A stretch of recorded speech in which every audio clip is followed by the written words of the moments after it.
Assalamualaikum warahmatullahi wabarakatuh. Allahumma sholli ala Sayyidina Muhammad wa ala ali Sayyidina Muhammad. Pemirsa yang dirahmati Allah, marilah kita simak ceramah dari Kiai Haji Abdullah Gimnastiar dengan tema "Dengan Iman, Tidak Usah Risau Tentang Rezeki". Sebelumnya marilah kita perbanyak sholawat minimal 1000 kali sehari, agar hidup kita penuh barokah dan mendapatkan syafaat kelak. Selamat menyaksikan. Bagi orang yang tahu pembagi rezeki adalah Allah Subhanahu wa Ta'ala, bahwa kita ini sudah lengkap dengan rezekinya, bahwa kita itu bukan disuruh mencari rezeki, tapi menjemput rezeki. Yang dicari itu adalah keberkahannya, karena rezekinya udah ada, cuman belum tentu diberikan keberkahan. Kenapa jadi enggak berkah? Karena niatnya salah, caranya salah, hilang berkahnya. Ketemu dengan rezekinya, ya ketemu penjahat juga Allah yang ngasih rezeki, cuma tidak diberikan keberkahan. Yang pertama surat Hud ayat 6 ya, supaya kita yakin bahwa kita semua tuh sudah lengkap dengan rezekinya. Silakan Ustaz. A'udzu billahi minasy syaithanir rajim. وَمَا مِن دَابَّةٍ فِي الْأَرْضِ إِلَّا عَلَى اللَّهِ رِزْقُهَا وَيَعْلَمُ مُسْتَقَرَّهَا وَمُسْتَوْدَعَهَا كُلٌّ فِي كِتَابٍ مُبِينٍ. Dan tidak satupun makhluk bergerak di bumi, melainkan semuanya dijamin Allah rezekinya. Allah mengetahui tempat kediamannya dan tempat penyimpanannya. Semua tertulis dalam kitab Lauh Mahfuz. Wa ma min dabbatin fil ard illa 'alallahi rizquha. Dah, semuanya sudah adalah rezekinya. Semuanya diciptakan oleh Allah, sudah lengkap dengan rezekinya. Tapi digantungkan, kalau niatnya lurus, ikhtiarnya benar dan maksimal, nanti Allah kasih yang ini. Kalau pemalas, tidak mau ikhtiar, jatahnya ini.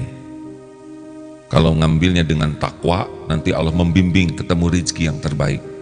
Kalau ngambilnya dengan cara yang batil, maka dipertemukan oleh Allah dengan rezeki dia yang akan jadi bencana bagi dirinya, bahkan bisa jadi istijraj. Makanya jangan pernah takut tidak ada rezeki, tapi takutlah satu, tidak berkah. Dua, tidak syukur. Jangan takut tidak ada rezeki, karena pasti ada nih. Tapi yang kita takuti itu adalah jadi tidak barokah gara-gara niat dan cara yang salah. Yang kedua, kita takut bukan tidak ada rezeki, takut tidak bisa mensyukuri yang ada. Karena sebetulnya yang tidak ada itu sudah ada di sisi Allah dan digantungkan, la in syakartum la azidanna. Kalau kita syukur, nanti Allah tambah. Dan rezeki itu ada yang dijamin, digantungkan, dijanjikan. Yang dijamin seperti tadi, semuanya pasti ada penguat tubuh. Kalau nggak dikasih makan, kita nggak bisa ibadah. Benar?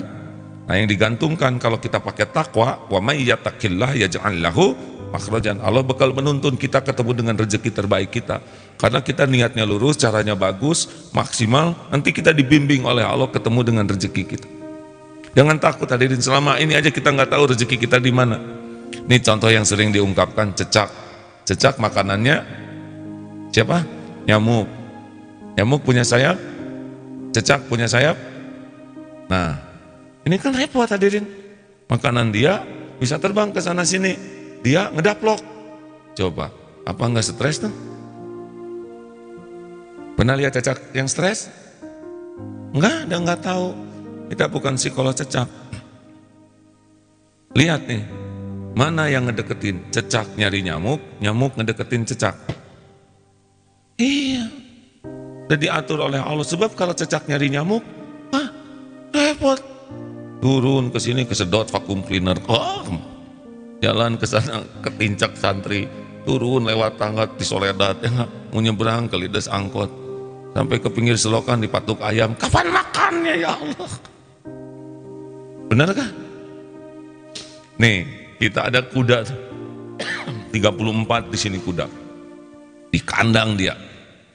Saya suka memperhatikan, pengen tahu kuda teh gimana rezekinya. 2 tahun yang lalu kemarau panjang, Pak.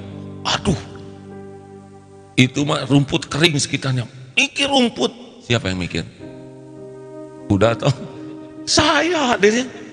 Kuda cicing wae. Ulang aku maju kut ya. Kuda tanya kita tuh mikir yang. Sampai kemana-mana kita tim tuh nyari rumput, pergi sana rumput. Karena kuda banyak, rumput sedikit kan, aduh bahaya nih. Coba ada nggak solusinya? Di mana itu segitu keringnya? Kalau ceramah ke suatu tempat nanya, banyak rumput aja. Asa kurang wibawa deh. Kunaon nih kiai jadi kena jukut ya. Beneran, pulang teh Pak dina mobil teh rumput sekarung 2 karung. Karena ingat kuda.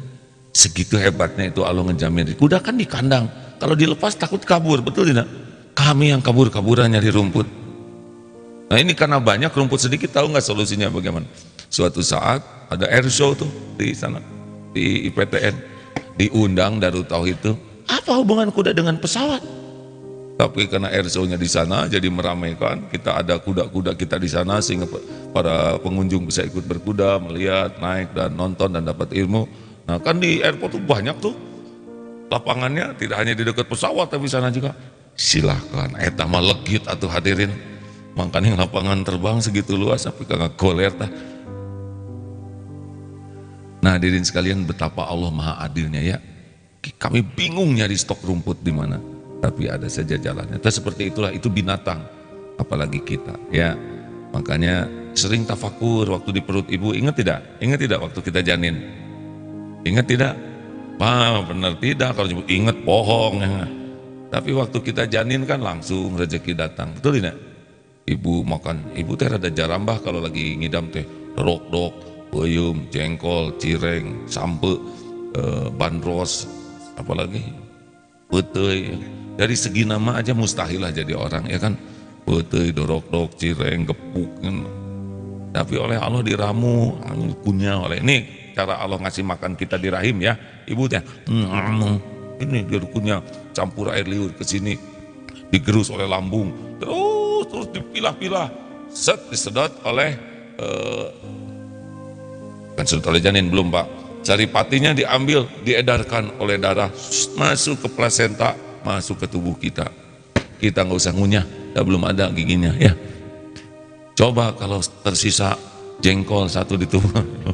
Eta mah awet jengkolnya di sini. Alhamdulillah remek tuh jengkol. Itu kebutuhan bayi, janin, beres, tidak harus ngunyah. Benar? Tempat kita sempit. Ini penting ilmu tauhid ya. Kalau kita ingin tahu jaminan Allah supaya yakin kepada rahmat Allah, lihat apa yang sudah Allah beri kepada kita. Kalau kita ingin husnuzon, berbaik sangka kepada jaminan Allah, belum kuat husnuzon ke Allah dengan mengingat sifat Allah, maka bisa husnuzon kepada Allah dengan mengingat apa yang sudah Allah berikan kepada kita selama ini. Jelas ini hadirin? Kenapa janin kita hidup nggak bisa kemana-mana? Beres rezekinya deketin, lahir ke dunia, dapat hidayah, bisa nangis. Siapa yang ngajarin? Kenapa nggak mengeong? Anak orang mengeong atau cilaka ya. Padahal ibu bapak nggak ngajarin, sukan pas bayi lahir langsung nangis, dokter teh perawat, nggak ada yang ngajarin. Itu teh alat komunikasi kita. Hidayah yang kedua, hidayah pertama kita adalah kemampuan nangis. Nanti hidayah selanjutnya mata, telinga, indera itu ya. Ganti rezekinya, karena plasenta digunting, pindah ke mulut, air susu ibu. Gimana dari air susu jadi tulang, ya enggak? Jadi otot, jadi gigi, jadi rambut, gimana ceritanya itu? Allah yang ngatur. Entah gimana kita ngegedein ya. Tapi untung stop sekarang. Coba kalau kita minum susu ngegedein, segede gimana kita? Hah? Alhamdulillah. Berhenti gigi kita segini ada. Coba. Benar? Gimana kalau nggak berhenti gigi kita ya? Halo. Untung lidah juga berhenti segitu. Coba kalau kepanjangan. Ini teh kebesaran Allah. Ada ibu yang tidak punya air susu, ada tuh. Siapa yang ngeluarin? Sapi, coba itu. Kenapa manusia tidak boleh nikah dengan sapi? Ayo jelas sekarang kan? Kenapa? bukan saudara sepersusuan, beda jenis. Ih, masa sederhana gitu jawabannya, bingung. Beda jenis, satu sapi satu orang. Kenapa anak sapi minum susu sapi jadi gitu, anak orang minum susu sapi tetap jadi orang? Harusnya kan mama, oh iya, atau kenalan dina bujuri, wah iya buntut, nggak ada. Atau anak-anaknya tandukan gitu, iya. Jadi kita kan bisa membedakan mana anak sapi anak orang. Berapa banyak yang hadir di sini itu sebetulnya ibunya adalah orang, hanya minumnya susu sapi. Kenapa tidak ada jiwa-jiwa kesapian pada diri kita? Ini aneh, padahal saudara sepersusuan jadi sapi dah. Ini aneh, benar? Lama-lama besar, makin berjarak tuh rezeki itu. Yang tadinya tinggal datang dah. Sekarang udah tua sok naon sia gandeng. Kenapa jadi beda? Karena Allah sudah ngasih kaki. Ini penting hadirin. Ngasih kaki. Mama lapar, ambil sendiri. Balita sudah ngambil sendiri tadi. Pengen disuapin, tidak. Udah punya tangan. Pengen dikunyain, wah gula. Hadirin, ketemu sendiri dengan rezekinya, cuma sudah berjarak. Terus SD, SMP, SMA makin jauh. Kata orang tua teh, digawe ujang, malu kamu sudah besar, nebeng terus sama orang tua. Makin berjarak, udah dikasih akal. Benar? Nah nanti bingung rezeki di mana? Dengan imanlah tidak akan bingung. Contoh, nih dagang, nih di sini dagangnya kiosnya dempetan. Kalau dengan iman mah rezeki buat saya tidak akan ke sebelah, rezeki buat ke sebelah tidak akan ke saya. Udah enak gitu juga, betul tidak? Mungkin rezeki ketukar enggak? Jawab. Enggak. Misalkan kita jalan-jalan sama domba di lapangan. Domba lihat rumput, senang dia. Kita lihat domba, kita tidak mungkin domba lihat kita. Beda seleranya. Nah hadirin sekalian, makanya jangan risau ya. Dolar naik, iya saya juga sudah tahu. Terus gimana? Ya naik, berarti ya efeknya apa nih? Ya secara syariat banyak efeknya. Akan ada inflasi ya. Tempe 6.800 kemarin sekilo kedelainya, sekarang naik 7.500. Artinya bahan baku tempe menjadi lebih mahal. Kalau tempe dimahalin, ada yang beli syariatnya. Maka konsekuensinya lihat tempe sekarang jadi mengecil. Ya, nanti kalau dolar naik terus namanya timpi. Iya. Tapi dah Tuhan kita bukan dolar, ya. Tuhan kita Allah Subhanahu wa taala. Dalam situasi apapun Allah. Memang nanti ada saatnya dibuka, ada saatnya ditahan. Nah, kalau pas dibuka kuncinya syukur. Tambah nanti. Kalau pas ditahan kuncinya sabar. Jangan berkeluh kesah, jangan buruk sangka. Nanti ada waktunya lagi, yaitu diambil rezekinya oleh Allah. Maka kuncinya ridho. Ada waktunya diambil nih. Ini HP saya pecah nih, ciri-ciri mau punya HP baru gitu. Diam ya. Tapi saya mah jarang beli. Biasanya teman-teman rebutan, ini buat Aan supaya saya dapat pahalanya. Bukan ngasih tahu ya, ada. Insya Allah hari ini sudah ada yang ngirim nih. Nah hadirin sekalian, kenapa kacamata rusak? Karena ada rezeki di tukang kacamata. Allah teh membuat mata teh jadi minus, rabun, karena hamba Allah ada yang dikasih rezekinya di toko kacamata. Nanti gigi teh dicabut karena ada hamba Allah yang jadi dokter gigi.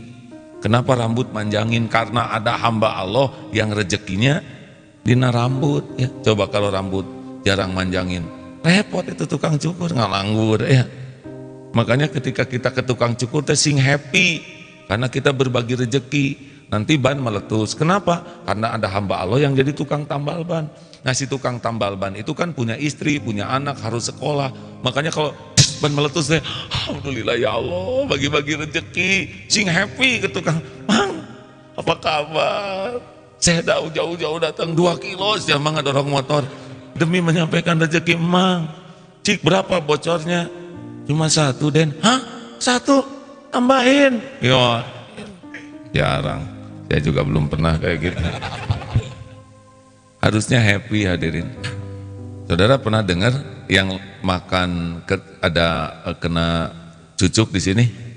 Apa artinya? Rezeki dokternya. Cepet nyampe susah, kita nyolok susah. Kan oleh dokter mah tahu ilmunya. Eta teh rezeki rumah sakit. Di rumah sakitnya ada perawat, ada dokter, ada cleaning service, ada satpam, banyak. Dan itu yang ngasih rezekinya Allah. Nah, dilewatkan sebagian lewat pasien. Ya, jadi rezeki kita pindah-pindah, tidak bisa ditahan. Makanya jangan riweuh ya. Kalau zaman dulu kan gaji itu fisik ya, kerja 30 hari gajian. Si bapak telo bagaya, berapa lama megang kayak gitu? Pulang kantor bawa amplop sampai ke rumah, tah bu, bayangin 30 hari kerja, cuman bawa dari kantor ke rumah, tah bu gaji, beres. Lang deui kerja lagi.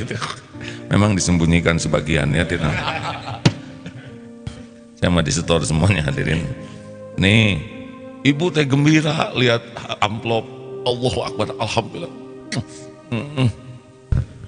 Buka, jejerkeun. Yang cicilan, sekolah, bayar listrik, nih ke warung depan. Amplopan, ya baru dak, cep beres sebulan tadi, udah dibagi-bagiin, ngahulang deh ya. Itu uang dibawa anak, alhamdulillah bisa bayaran, bawa ke sekolah, guru, nih bayaran, pindah lagi, guru, alhamdulillah salah letor, cepet setorkan ke bank, bisa anu ngagarong, pindah lagi, beres lah deh. Cuman gitu kalau mikirin dunia berupa cash mah ya. Nah sekarang apalagi udah nggak kelihatan. Sudah ditransfer atau gitu, nggak lihat, nggak megang, hanya kata-kata sudah ditransfer, asik, mana buktinya? Itu hadirin, alarane pisan. Tapi nggak ada nolnya, pusing, kurang satu, tinggal di nolan. Makanya teman-teman ya, takut tidak punya berkah, takut tidak punya syukur, takut tidak punya sabar kalau lagi diuji, takut tidak punya ridho kalau diambil, dan ada lagi takut tidak bisa sempurna ikhtiarnya. Karena sempurnanya ikhris ala ma yanfa'uk wasta'in billah wala ta'jaz. Bersungguh-sungguhlah dengan apa yang bermanfaat bagimu dan mintalah tolong kepada Allah, dan jangan pernah lemah menghadapi hidup ini. Harus all out, karena hidayah itu digantungkan kepada kesungguhan. Walladzina jahadu fina lanahdiyannahum subulana. Dan orang yang all out, yang sungguh-sungguh, maka Allah pun akan lebih sungguh-sungguh lagi menunjukkan jalan-jalannya. Maaf kalau ilustrasinya begini ya, ada bayi nangisnya begini. Bayi nih sambil di boxnya dan pengen mimi. Apa coba kata ibunya? Nanti lagi miminya, mimi tenenen ya, minum susu dari ibunya. Nanti lagi, ibu lagi nyetrika, banyak urusan, nanti lagi ya, jangan cengeng. Bayi tadi box, heran, aneh nih, padahal rezeki gue itu sudah ada ya, kenapa jadi telat begini? Udah lapar disuruh nunggu, gue harus evaluasi diri nih. Nah, di pojok box tuh mikir, kenapa jadi begini ya?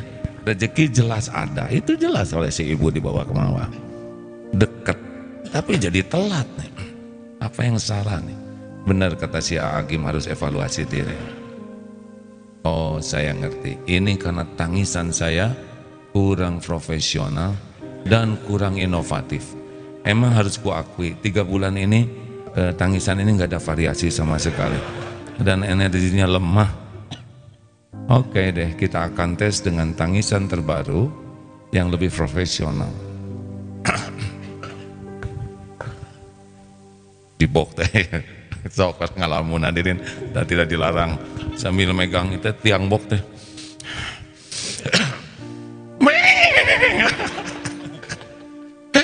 Ada apa? Kenapa jadi begini? Dari dapur teh, jreng jreng jreng jreng jreng jreng. Wow. Aduh, maaf ya Jang. Sok sing wareg ada sing wareg. Si bayi teh senyum. Ngerti gue sekarang ya. Kalau tangisan gue lemah, nggak ada semangat, udah ada juga di nanti-nanti. Lihat nih tangisan terbaru mengagetkan dan all out, ngajeleng atur rezeki kita dan sekenyangnya men. Ngerti kan nih hadirin? Nah saya khawatir rezeki kita teh udah ada, cuma kitanya nggak menggunakan SOP yang semestinya, malas, tidak mau mikir. Jadi kayak gini nih, punya istri digeger kalong hilir, ada tak istri teh, tapi dijemputnya ke geger kalong girang, atau nggak ketemu hadirin, bukan nggak ada, tapi liar ngejemputnya ya kan. Kalau kita tidak menyempurnakan ikhtiar, jangan-jangan rezeki kita yang Allah siapkan nggak ketemu dengan kita, malah ketemu untuk yang rezeki pemalas. Tapi itu ada, dia nggak banyak keluar tapi rezekinya ngedatengin. Kalau gitu ikhtiar dengan kekuatan takwa dan tawakal, karena ada rezeki yang ngejar kalau kitanya yakin ke Allahnya kuat kan. Wa may yatawakkal 'ala Allah fahuwa hasbuh. Itu ada orang rumahnya sederhana tapi setiap keperluannya ada aja, ada lagi. Kalau gitu biasanya ahli syukur. Ahli syukur tuh walaupun dia gelasnya kecil, di atasnya ada teko. Yang penting bukan ukuran gelas, teko, benar? Ngucur terus, gelas penuh, luber, dibagikan terus, gak akan pernah ngurangin gelasnya. Inilah rezeki yang diberikan kepada ahli syukur. Kalau cukup terus itu karena ahli tawakal. Jadi ada jalur-jalurnya nih nyari rezeki itu. Ada yang pontang-panting menderita, ada yang sebetulnya tidak terlalu pontang-panting tapi dibimbing oleh Allah. Masih ingat teori masuk hutan dulu? Nih masuk hutan, tujuannya ke puncak. Ada yang jalan sendiri, ada yang laporan ke pemilik hutan. Yang jalan sendiri mah ribuh, tegang dari awal, bawa galon air 2 kasih gantungkan, arung, kompor, selimut, bedog, bedil, waduh ngeyepek, belum berangkat aja. Kenapa? Karena dia tidak tahu medan. Tapi orang yang memasrahkan diri, Pak, ini hutan milik Bapak, saya pasrahkan diri Bapak saya untuk dibimbing oleh Bapak sampai ke puncak hutan sesuai dengan pengumuman yang Bapak tulis. Barang siapa yang mendaftarkan diri lalu memasrahkan diri kepada pemilik hutan dan mau dituntun serta yakin tanpa membantah akan dituntun di hutan ini sampai ke puncak dalam keadaan jalan terbaik dan terjamin, milih mending gitu, bener? Pasrah, dituntun, nanya kenapa bawa galon 2 sampai begini? Nggak usah bawa galon air, ada mata air, lepas, ringan bener. Nah kita bawa karung begitu ke hutan buat masak, tenang, nanti ditunjukin buah-buahan di tempat yang pas, matang, ranum, bebas pestisida. Kenapa kita bawa meriam begini ke hutan? Isi ayam, iya Pak, binatang buas, kalem, binatang buas di sini paling juga babi hutan, gampang. Nurut ya, siap. Patuh, belok, jangan lihat ke atas. Kenapa? Kelelawar lagi berak, ya nunduk. Kenapa ini licin? Kapan mau minum, tong rewel, beres. Ini nanjak sekali, kan udah waktunya makan. Tenang ka asak, oh iya beres. Babi hutan, tenang, dia nggak bisa belok, miring aja, beres. Coba yang tidak tahu, ya capek segala diangkut, nanjak, cemas, bersyukur apa tuh? Jangan-jangan duren, padahal babi hutan. Kalau udah tahu ilmunya mah tenang. Kalau dibimbing oleh Allah Subhanahu